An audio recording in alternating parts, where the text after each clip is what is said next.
Grazie. Prego. Perfetto. Allora, primissima periferia di Padova, Marco, qui siamo, quella lì che porta è? Quella è Porta Savonarola, Quelle queste sono le sono le mura mura della antiche città. medievali. Comincia qui il mio itinerario veneto. Lì c'è una pista ciclabile. Eh sì, perché ho preso la bicicletta apposta Bravo. per essere slow tour. E da bravo turista voglio andare alla Cappella degli Cappella di Scrovegni. Scrovegni, allora vai per Corso Milano fino a Piazza Garibaldi, poi giri a sinistra e in 2 minuti ci sei. E se vuoi ti accompagno. Sì, grazie, va là, perché sennò mi perdo. Va bene, Boh, a allora posto. andiamo. Certo. Cappella degli Scrovegni, prima tappa di questo slow tour padovano.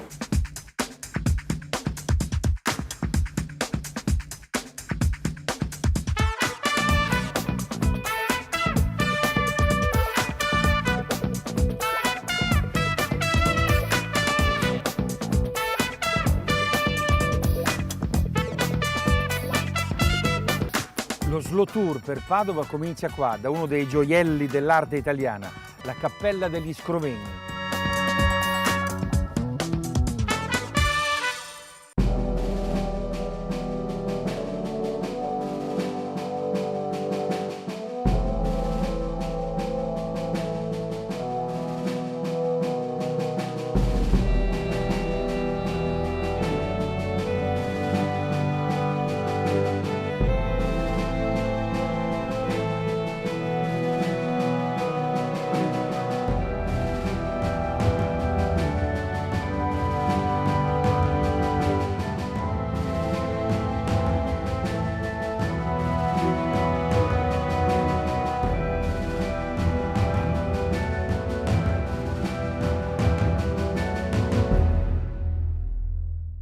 La Cappella degli Scrovegni, qui ho avuto la percezione di essere un uomo scemo, nel senso che io abito a 100 km da Padova e non c'ero mai stato, ma questa è una cosa meravigliosa. L'impatto che ho avuto entrando qua è più o meno quello di quando ho visto per la prima volta la Cappella Sistina, ma il tipo di fede che qua salta fuori è anche più trasparente della Cappella Sistina. E a proposito di fede, diciamo così, lo stesso pregiudizio di carattere religioso che 300 anni dopo questa cappella perseguiterà Galileo, qui invece insomma ha fatto del bene, perché siamo, mi sembra, il 6 febbraio del 1300 e Enrico Scrovegni è un ricchissimo banchiere, però allora, anche adesso peraltro, ma insomma i banchieri avevano pessima fama, Dante li mette tra gli usurai, quindi lui doveva emendarsi in qualche modo, aveva conquistato un sacco di ricchezze ma doveva dimostrare che faceva anche del bene, quindi compra questo terreno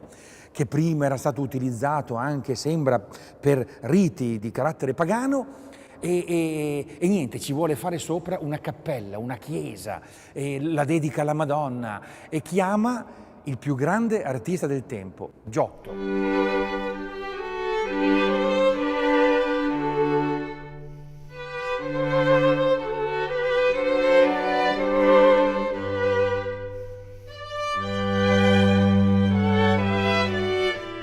Quindi, primi del 300, arriva Giotto e fa questa roba qua. Che meraviglia, che cosa stupenda, è veramente un capolavoro assoluto. Poi a Enrico gli va anche male, poverino, perché poi litiga con Padova, va a stare a Venezia, insomma, e solo dopo morto torna a Padova, perché tra l'altro, al di là che lui voleva fare l'opera di bene ed emendarsi dal fatto di essere considerato usuraio, poi voleva fare anche qui il suo, come dire, la sua tomba, questa cappella che doveva celebrare la sua famiglia. Alla fin fine di tutto questo noi possiamo godere di quest'opera che è pura bellezza.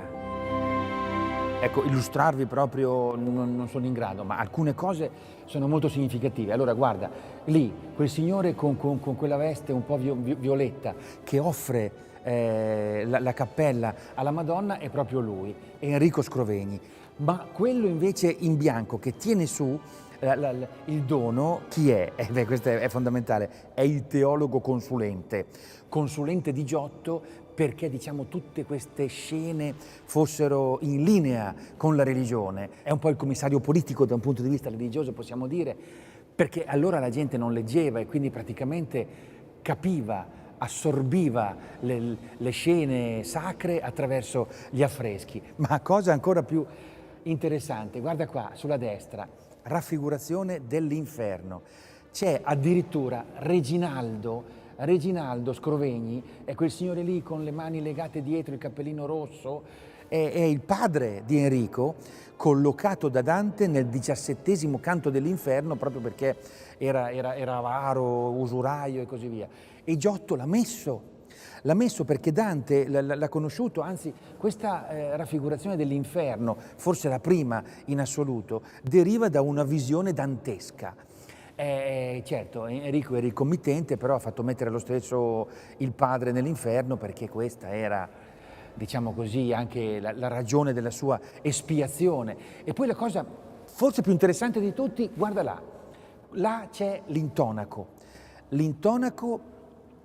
che è stato lasciato intatto dai restauri conservativi che sono terminati nel 2004, mi sembra, perché qui tutti i colori sono quelli originali, nessuno si è sovrapposto e anche là dove l'intonaco si è scrostato l'hanno solo ingrigito un po' perché desse meno fastidio, ma è rimasta la zona danneggiata, diciamo così, dal tempo, che peraltro è limitatissima, i colori sono sgargianti, incredibili, hanno più di 700 anni, ma sembra dipinto ieri.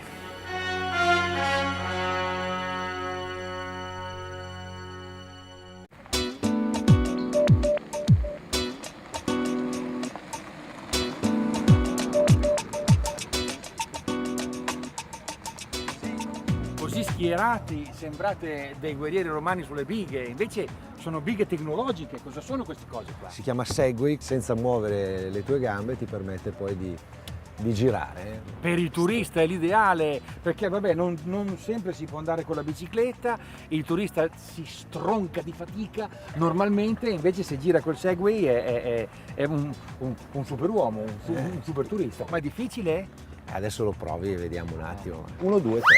Aia, mi sta pestando, aiuto. Vai. E adesso? Giro di là. Fantastico. Beh, ma è abbastanza intuitivo. Pensavo peggio. Siamo pronti allora. Via. E allora Padova on the road, anzi on Segway, slow tour ma tecnologico.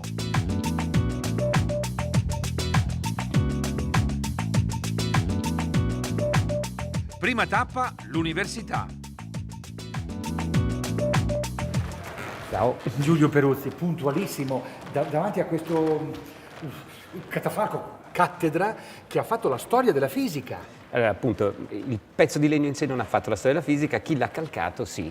Galileo. Siamo, professore Corresi, ti sbaglio perché non ho ripassato, a cavallo tra il 5 e il 600. Siamo a cavallo tra il 5 e il 600. E Galileo, che stava a Pisa, eccetera, a un certo punto viene a Padova e qui passa i 18 anni più belli della sua vita, dice. Perché? Perché Galileo proprio a Padova? Padova a quell'epoca era uno degli atenei più importanti che esistevano in Europa, non solamente in Italia, e sicuramente ha una serie di contatti e la possibilità di avere quella che si chiamerebbe oggi una cattedra di matematica, insomma. Ah, cioè, lui voleva la cattedra, voleva questo pezzo di legno grezzo. Me l'aspettavo questa cattedra un pochino più ricca.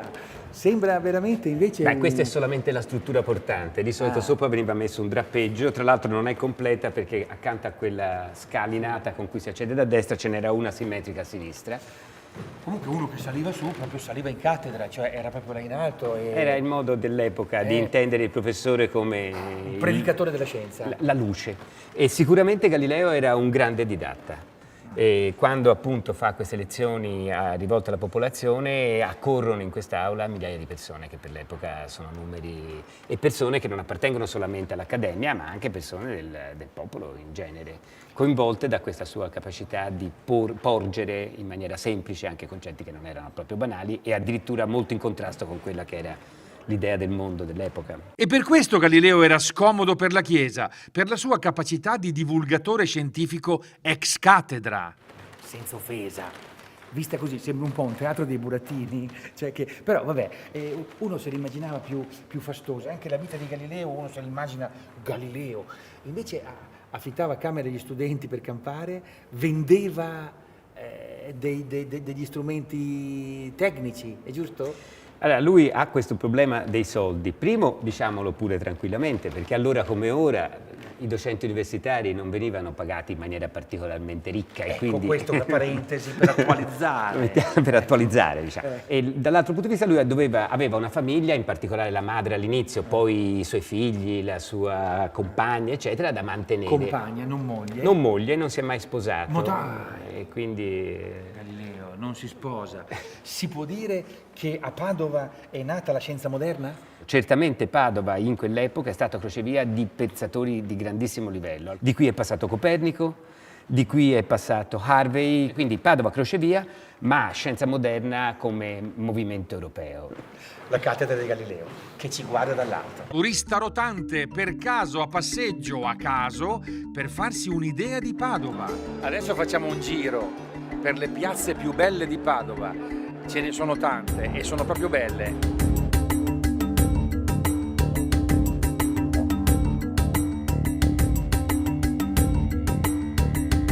Luigi, che piazza è questa? Allora, questa qui è Piazza delle Erbe, Tutti i giorni mercato qua? tutti i giorni mercato. Ah, che meraviglia, guarda che bello!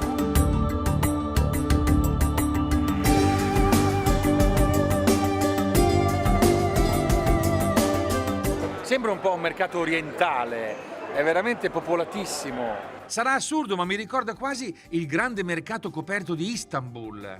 Qua dove siamo arrivati? E siamo in Piazza della Frutta. Ah, là è la piazza della verdura e questa Sì. è la piazza della frutta. Ascolta, veramente alla faccia dei centri commerciali, con Sì. tutto l'affetto, Sì, perché sì, qui sì. è un grande centro commerciale dentro a un bellissimo centro storico. Pulsante. Ah, pulsante e pulsante. Va bene, di qua? Sì, di là. E dove andiamo? E qui adesso andiamo nel gioiellino, nel salotto di Padova, che è la Piazza dei Signori.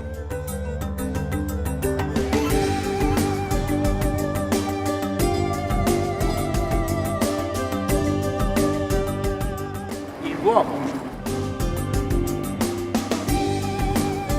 È bellissimo, è un centro storico vivissimo, bello.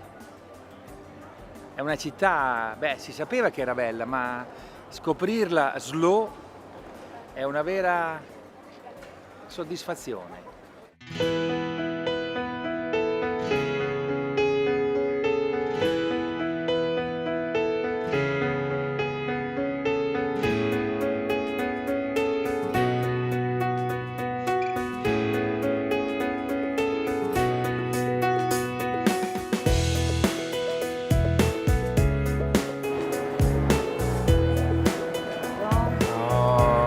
È un caffè espresso in tazza grande, macchiato con una crema molto leggera, profumata alla menta, con una spolveratina di cacao. Non si zucchera e non si mescola, si beve così com'è. Oh, allora, il caffè di Pedrocchi non si zucchera, non si mescola, non si discute, si prende com'è. Grazie, è una specialità assoluta.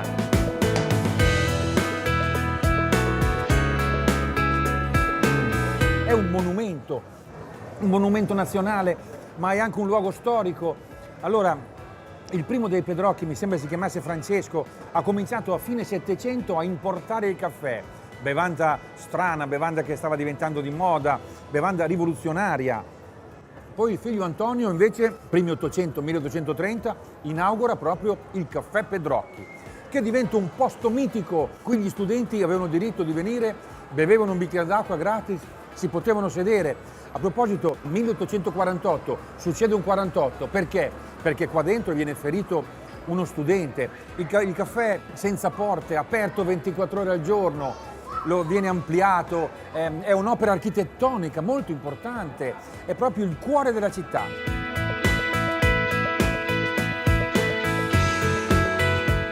A Pedrocchi. Questa qui sarebbe la tomba di Antenore, fondatore di Padova. Antenore, compagno di Enea, quindi venivano tutti e due da Troia, almeno secondo Virgilio. Beh, insomma, se così fosse, la città affonda le sue radici nel mito. Canale Santa Chiara dal Ponte delle Torricelle.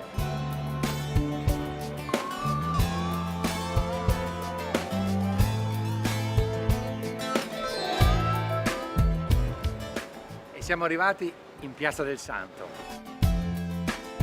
Sant'Antonio da Padova. In realtà mi risulta che venisse dal Portogallo.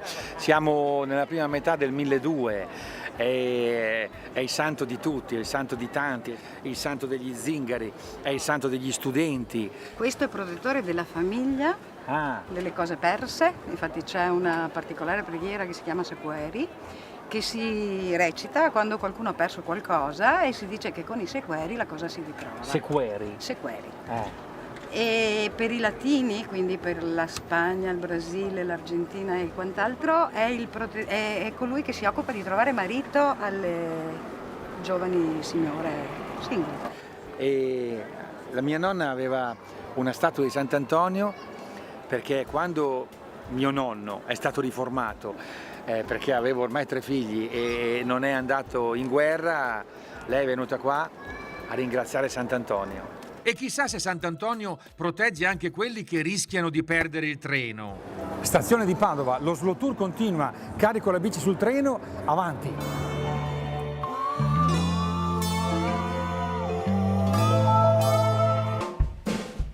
Eccoci, siamo già pronti, Siamo a Montegrotto, Grand Hotel Terme.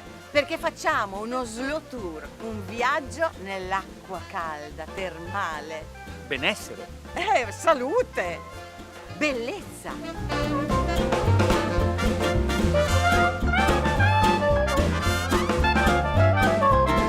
Buongiorno signori, Buongiorno! benvenuti al Grand Hotel Terme di Montegrotto. Buongiorno signora, Tutto grazie. buon viaggio? Sì. Tutto Sì, siamo bene? già pronti. Non perdiamo altro tempo allora. No, Andiamo. infatti siamo pronti per la salute, il benessere e la bellezza. Beh, quella penso che tutti ci teniamo un pochino. Salute e benessere non c'è problema, la bellezza è quella che è. Noi ci proviamo e io sono abbastanza convinta. In queste terme si deve stare per forza a dieta oppure... La dieta si può fare quando si va a casa. Bene, bene. Io vi auguro buon Grazie. soggiorno, di qualsiasi cosa abbiate bisogno, noi siamo a disposizione. A proposito, il buongiorno si vede dal mattino e com'è la colazione? C'è di tutto, ma tutto biosanissimo. Manca solo una cosa.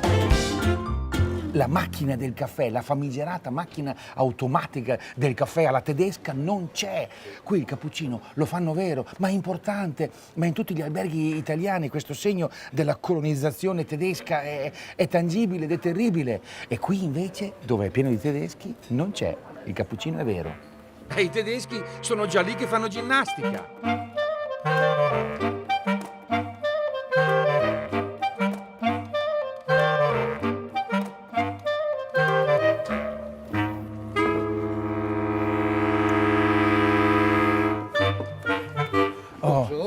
Buongiorno, signor Mario. Un cappuccio classico, per lei invece un macchiatone, cioè un cappuccino con latte tiepido, meno latte e più caffè. Perfetto. Dov'è che siamo qua? Grand Hotel Terme. Di cosa abbiamo bisogno noi qua al Grand Hotel Terme? Beh, di tutto, dal massaggio giapponese a quello ayurvedico, alla pulizia del viso, ma anche i fanghi. No, i fanghi no. Perché? Fa impressione. Il fango è una magia.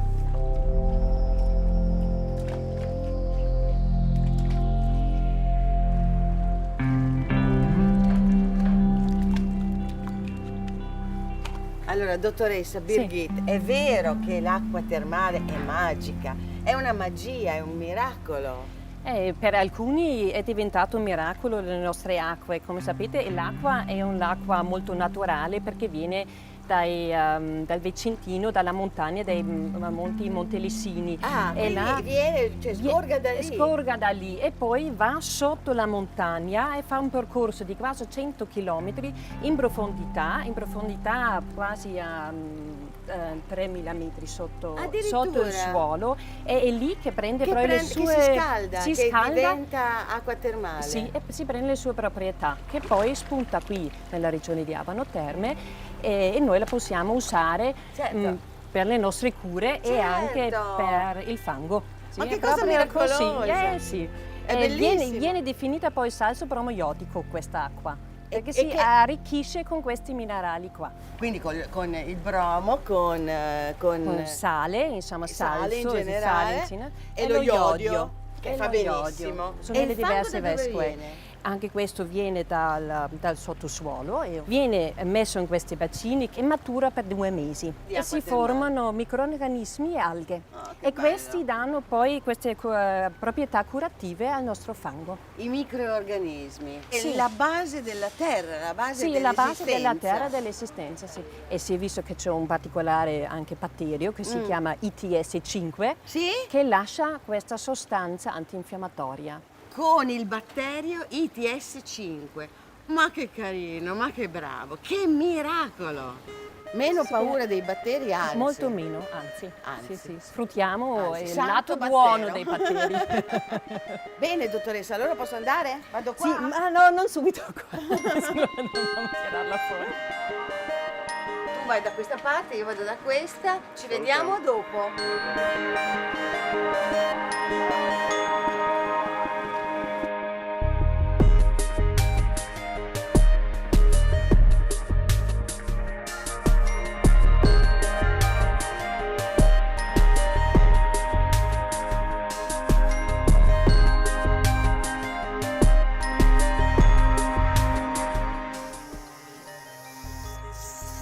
Sì, in effetti la pressione è altina e dovrebbe fare movimento naturalmente lei, dovrebbe perdere magari anche un po' di peso, e mi raccomando riduca anche la quantità del caffè. Vabbè, ho capito. Allora, movimento, dieta e pochi caffè.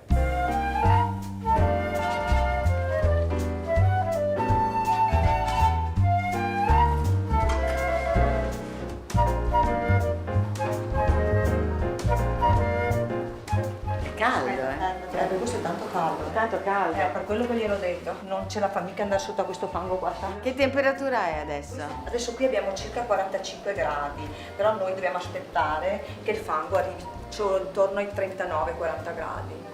Aspettiamo ancora un minutino. Sì, bellissimo.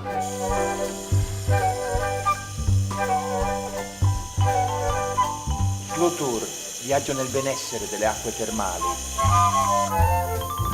Come sembra la temperatura, signora? Per me non è mai abbastanza caldo. Allora lei è sul posto giusto, perché chi vuole venire al caldino venga alle terme. Esatto. Poi rifacciamo un bel pacchettino, come una mummietta.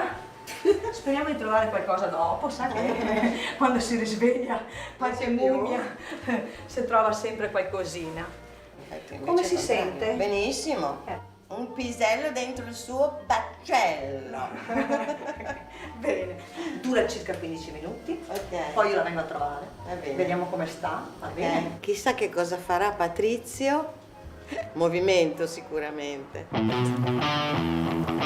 Arme breiten und überkreuzen. Allargo le braccia e incrocio. Signor Patrizio, un po' più di energia. Jetzt die Arme kreuzen, incrociamo le braccia. Bene i gomiti indietro. Die Arme halten, braccia ferme. Beine breiten und schließen. Questo l'ho capito, è un massaggio alla pancia. E adesso ne arriva un altro. Beine halten, gambe ferme. Girate bene le braccia, massaggiate bene la pancia. Piccoli cerchi con le braccia dentro l'acqua, non fuori. È una lezione di ginnastica e di tedesco. Allunghi bene il corpo, avanti e indietro. Avanti, un bel respiro col calcio. Stupendo, continui così. C'è il direttore? Forza. Ah sì, veramente? Ma non mi pare di vederlo. È il momento dell'esercizio del sommergibile in fuga. Maurizia, questo è un bagno di acqua termale naturale. Questo è così naturale, noi ci aggiungiamo l'ozono, che è un ottimo disinfettante ed è oltretutto anche un rilassante. Non sono io, non sono come Pumba. È ozono allo stato puro, quindi ossigeno allo stato puro. Lei sta usando un'acqua che ci vuole 25 anni per arrivare in superficie.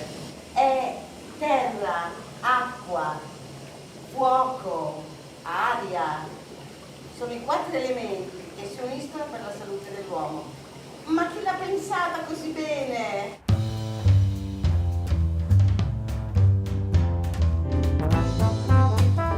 Beh, dire che da queste parti le terme sono un'antica tradizione è veramente dir poco, perché già 50 anni prima di Cristo i Patavini, poi diventano i Padovani, già avevano qua le loro terme. Poi ovviamente arrivano i Romani, qui siamo a metà strada fra l'Austria e Roma, quindi qui le truppe, le legioni dovevano ritemprarsi. E poi qui hanno addirittura celebrato dei veri e propri dei delle terme, per esempio il dio Aponus, da cui Abano. Era un dio che riusciva a trarre gli auspici, a leggere il futuro dalle acque termali. Anche Tiberio è arrivato qua e per capire come andava la guerra è andato a fare le terme. E poi pare che ci sia stato anche Ercole. E poi, ecco, un'altra cosa importante, qui c'era un luogo molto salubre, Mons e Grottorum, Montegrotto praticamente. Salubre perché c'erano le terme, ma anche lo stesso Teodorico era molto fiero qui di queste terme e le ha celebrate. E vabbè, poi a un certo punto sono caduto in disgrazia, ma lì sono stati ritrovati gli scavi delle antiche terme.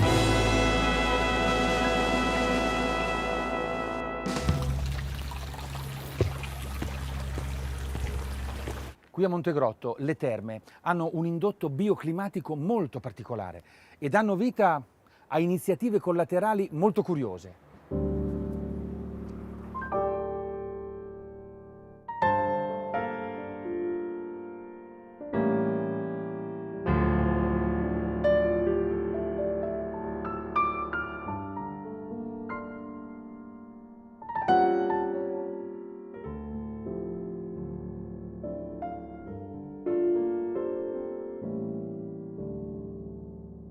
Enzo, dalle terme alle farfalle subtropicali? È strano. È strano sì, però è il connubio perfetto, perché pensate all'acqua quanto è importante sul pianeta in questo momento, e trovare dell'acqua pulita e dell'acqua che faccia bene.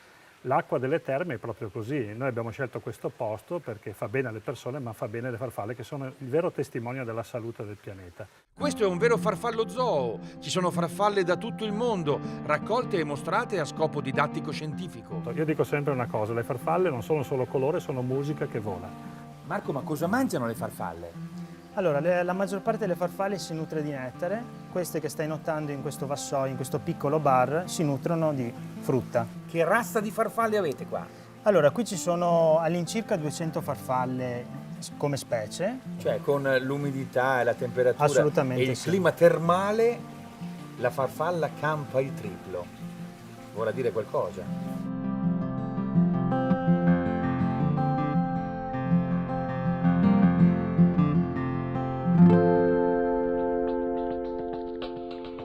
Oriente.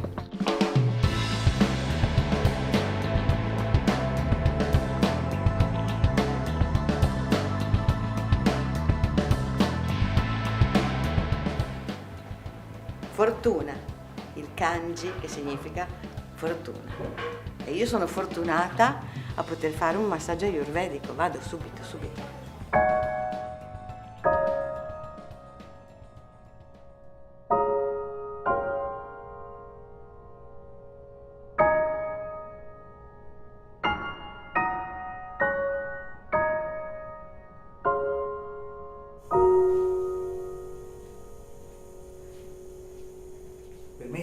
Buongiorno. Buongiorno. Buongiorno a lei.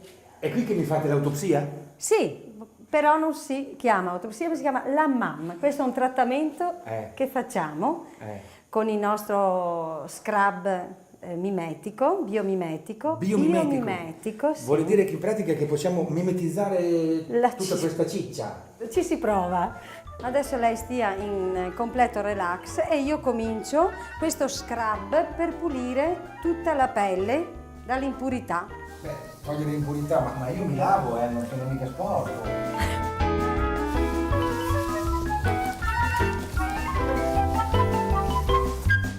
Adesso con questo sale lei dovrà andare nel bagno turco. C'è nessuno? No, non c'è nessuno, prego. Gli occhiali senz'altro. Tempo 10 minuti, la vengo io poi a prelevare quando è cotto.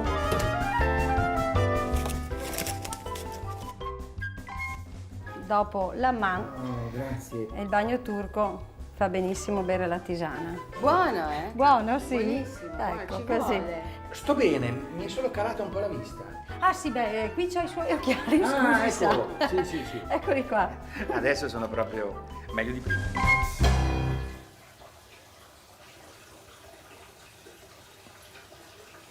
Senti, scusa. Prego. Vuotare la mente, lo zen, non è facile. Noi abbiamo due possibilità. O ci concentriamo sul respiro quando facciamo la meditazione. Quindi pensiamo a quello e se non ce la facciamo invece la mente incomincia a pensare a tante cose. Quando la mente comincia a pensare a tante cose, devo aumentare la velocità di pensiero. In che senso? Pensarne ancora di più. Ma non ci credo. Sì. Questo è zen? Non è zen. Penso a qualsiasi cosa che mi viene in mente, non me ne frega niente, vado finché... Desidero di pensarne di più. Anzi, desidero pensarne di più, però non mi metto lì con l'idea di non pensare a niente perché altrimenti penso a Esatto. tutto. Certo, dispettosa la mente, è una cosa. Allora sei pronto? Siamo pronti. Vai.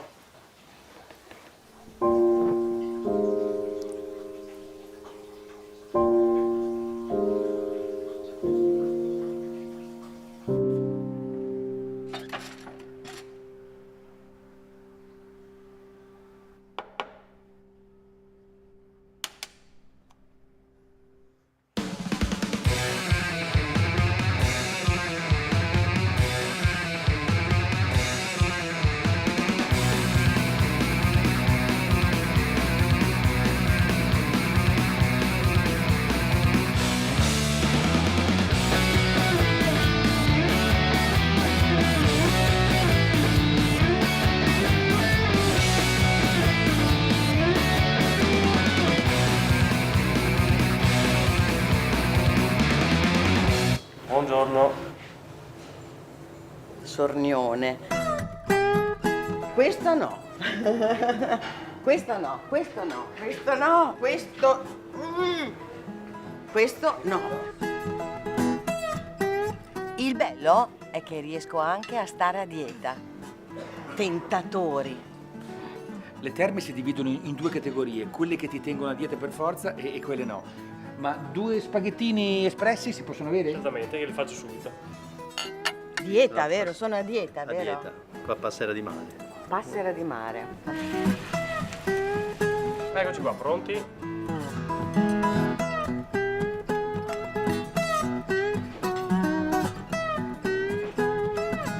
Ottimi spaghetti. Vuoi la Passera di Mare? In bianco.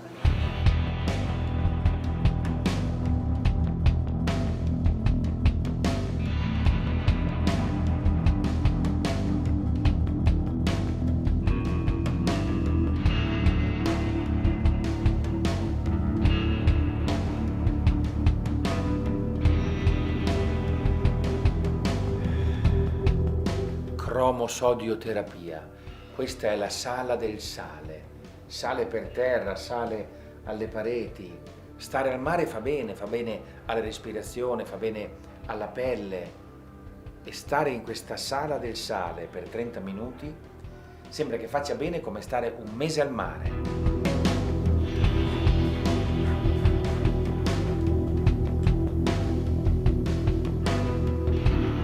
Anche tu qui?